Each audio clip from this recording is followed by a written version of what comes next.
Para mim é uma grande honra participar de um conclave como esse, de alto nível, ainda mais porque, sendo ainda tão jovem, tenho a oportunidade de divisar a mesa de trabalho com juristas de tão ilustre produção científica, professor Alexandre de Moraes, que me sucederá aqui nessa tribuna, foi o autor que eu primeiro li quando iniciei o estudo do direito na graduação. Foi o primeiro constitucionalista brasileiro a quem eu tive a oportunidade de acessar a sua obra. E para mim é realmente uma extrema felicidade poder participar desse congresso. Eu gostaria aqui também de registrar homenagens a um dos grandes administrativistas deste país, que infelizmente não está presente neste congresso, mas que eu não poderia avançar sem homenageá-lo, que é o professor Diogo de Figueiredo Moreira Neto. Certamente é um dos maiores juristas que este país tem e alguém que, com sua produção científica tão pioneira, trouxe para o estudo do tema que nós vamos hoje tratar muitas contribuições. Então, eu não poderia de fazer os necessários créditos ao professor Moreira Neto e dizer que certamente muito da minha fala dependerá de aquilo que li e pude perceber em sua obra. Bem, nós estamos aqui em pleno século XXI discutindo o direito. Nós estamos aqui a nos apresentar diante do aniversário da Constituição Federal Brasileira de 88. E o tema que eu vou tratar, a participação e a transparência, é sem dúvida alguma um tema super atual. É um tema efervescente.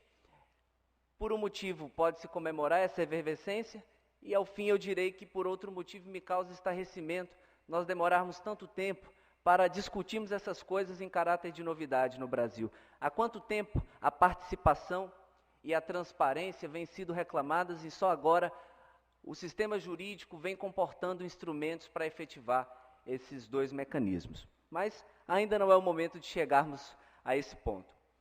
O tema que nós vamos tratar certamente vai alcançar tanto o âmbito do direito quanto das ciências políticas, um pouco de administração pública e, quem dirá, até sociologia, o que comprova a máxima do grande pensador Norberto Bobbio quando afirma que o direito se politiza e a política se juridiciza.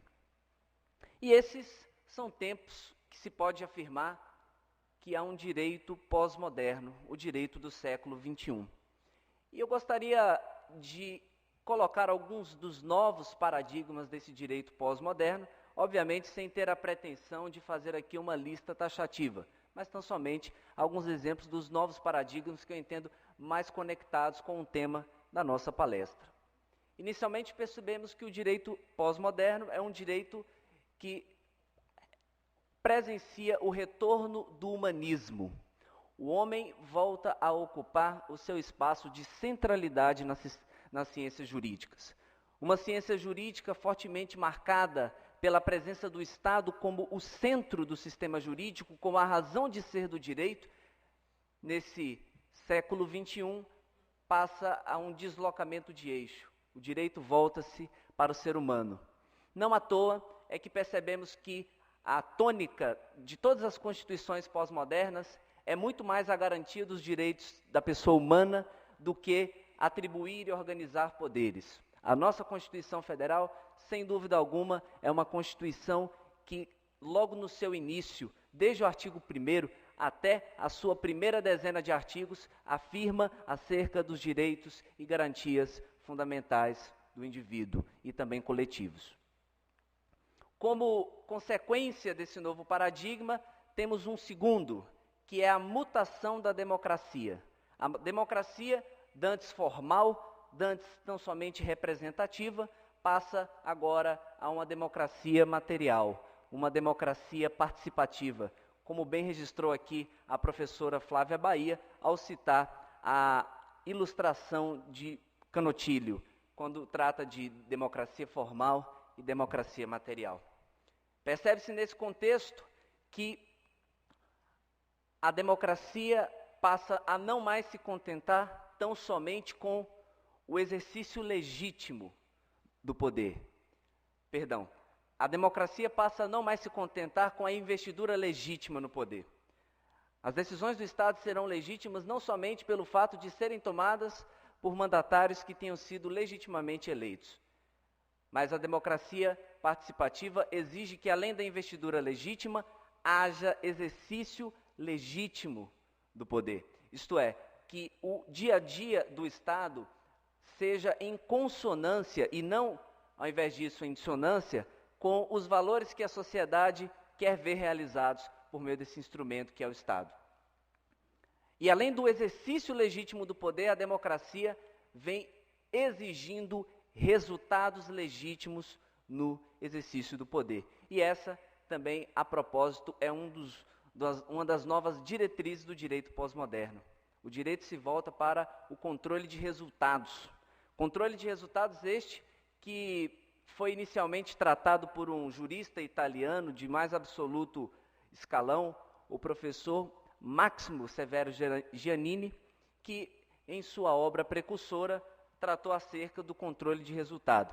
E isso se expandiu no âmbito da Itália, também na Europa, e agora chega ao Brasil, nesses inícios de século XXI. Em verdade, tivemos os primeiros ensaios ainda na última década do século passado, e esse século, sem dúvida alguma, irá consolidar a ideia de controle de resultado. O controle de resultado parte da ideia de outro jurista também italiano de grande expressão, o professor Umberto Allegretti, que vai afirmar que o dever do Estado é o serviço dos cidadãos. E é do serviço dos cidadãos que deriva a missão da administração pública. Portanto, o direito pós-moderno questiona se realmente o Estado tem tido êxito em cumprir o seu papel de servir a população. E a população passa a exigir do Estado resultados legítimos e não apenas se contentar com a investidura legítima. Então é nesse torvelinho de mudanças que a Constituição Federal nasce. Em verdade, ela nasce na antessala de todas essas intenções. E eu já antecipo que o propósito da minha palestra é mesmo elogiar a Constituição de 88. Eu acho que, às vezes, no meio jurídico, a crítica se torna tão exacerbada que nós corremos o risco de nos tornar juristas insatisfeitos, que são os juristas que, de tanto procurar defeitos, de tanto criticar, não conseguem perceber as vantagens já conquistadas pela Constituição Federal de 88. Eu faço aqui valer a máxima do ex-ministro, professor Carlos Aires Brito, em que ele afirma que nós não precisamos de uma nova Constituição. Infelizmente, nesse primeiro semestre de 2013, houve até rumores de uma Assembleia Nacional Constituinte. Deus que nos livre de uma nova Assembleia Nacional Constituinte.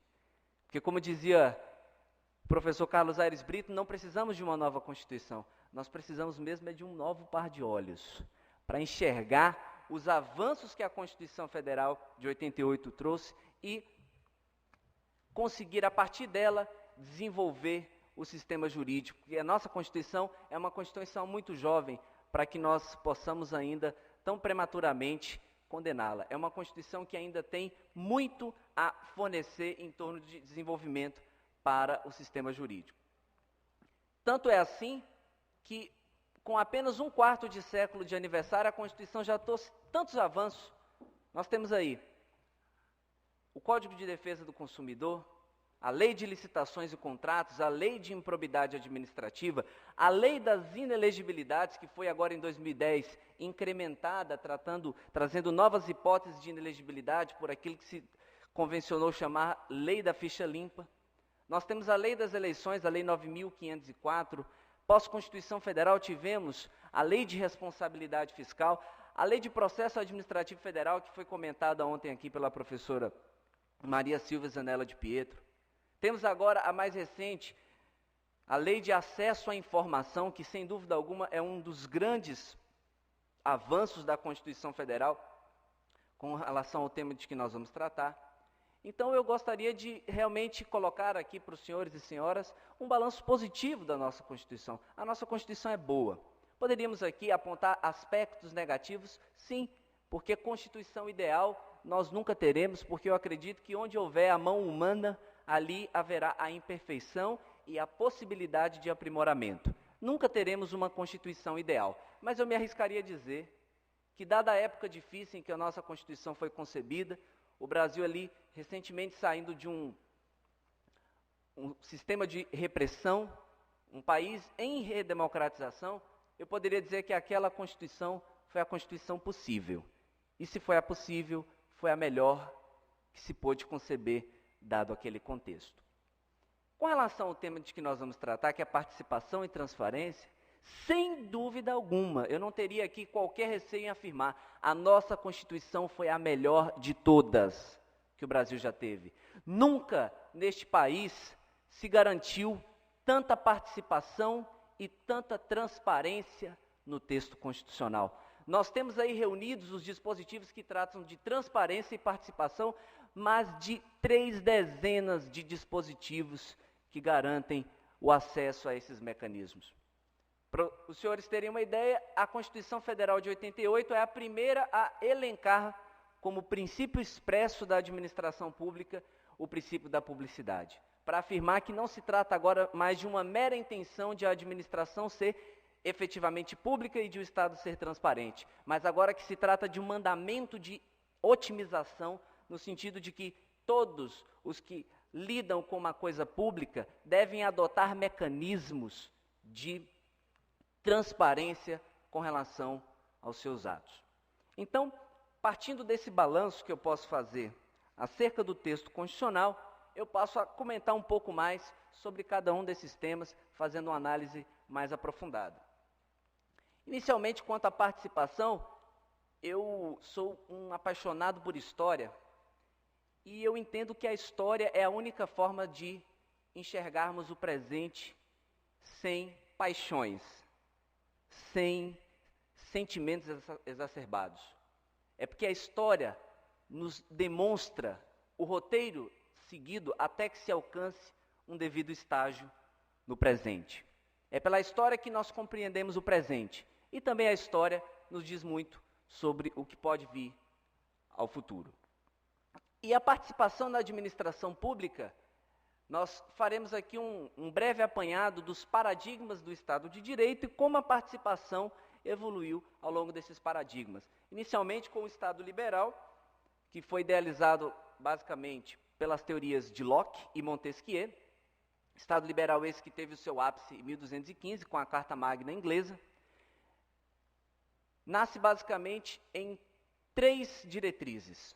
A supremacia da lei, isto é, já estávamos cansados dos desmandos da realeza, precisávamos da lei para ditar e estabelecer, reger a conduta do Estado e da sociedade. Então a lei se ergue como instrumento definitivo para reger a sociedade.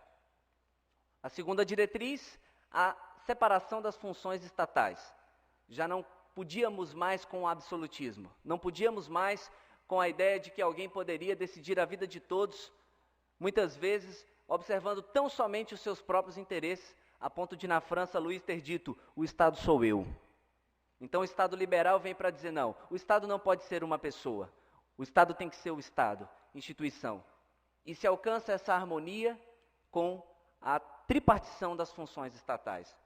E como terceira diretriz do Estado liberal, nós temos o reconhecimento de direitos e garantias fundamentais, ditos aqui pelos constitucionalistas como os direitos e garantias de primeira geração, dados numa concepção negativa, em que o Estado se compromete naquele momento a se abster de limitar de maneira indevida a vida dos sujeitos e deixá-los exercer por conta própria as suas próprias convicções e suas próprias vontades. É nesse contexto liberal que nasce o direito constitucional e o direito administrativo. Professor, muitas vezes as pessoas se esquecem, ao estudar direito constitucional e direito administrativo, que estamos a mencionar aqui direitos que são um pouco mais que bicentenários. Logo em seguida, teremos a realização aqui de um congresso que terá por tema o direito penal, um direito milenar, direito civil, um direito milenar. Mas não hoje. Hoje nós estamos tratando de um direito que é bicentenário. Bicentenário porque nasce no Estado liberal. O direito administrativo e o direito constitucional nascem nesse paradigma em que basta o Estado se abster de limitar indevidamente a vida dos indivíduos. E como fica a participação nesse contexto? Alijada. As pessoas nada são mais vistas que súditos do Estado, simples alvos que serão alcançados por esse Estado, que assume o monopólio da política para dizer, eu sei definir e concretizar o interesse público. E a população, então, deve se submeter. É nesse contexto que na França nasce toda a teoria do direito administrativo, calcada no princípio da supremacia do interesse público sobre o privado, no princípio da imperatividade, no princípio da coerção. É nesse contexto. Mas a crise de 1929 começou a questionar, poderia ser um Estado assim tão pequeno e se abster tanto, deixar a sociedade assim tão livre? E com as duas grandes guerras mundiais se chega à consciência, não. É preciso que o Estado adote uma postura positiva. Chega-se então ao paradigma do Estado social, o Estado-providência. E o Estado então passa a uma segunda geração dos direitos fundamentais. A geração em que os direitos fundamentais assumem uma concepção positiva. Além de se abster de agir para limitar indevidamente os direitos e garantias, o Estado agora tem que atuar como prestador, como concretizador no dia a dia desses direitos. É nesse contexto que a administração pública se torna tão grande. Os senhores, por acaso, já se perguntaram por que a administração pública é tão grande? Ela está presente de modo tão efetivo nas nossas vidas, por onde quer que nós formos. Aqui mesmo nós já estamos com a administração pública diretamente nos servindo com esse serviço público de energia elétrica. Por que a administração está tão presente? Porque houve um momento do Estado social em que se chegou à conclusão de que o Estado deveria ampliar suas funções.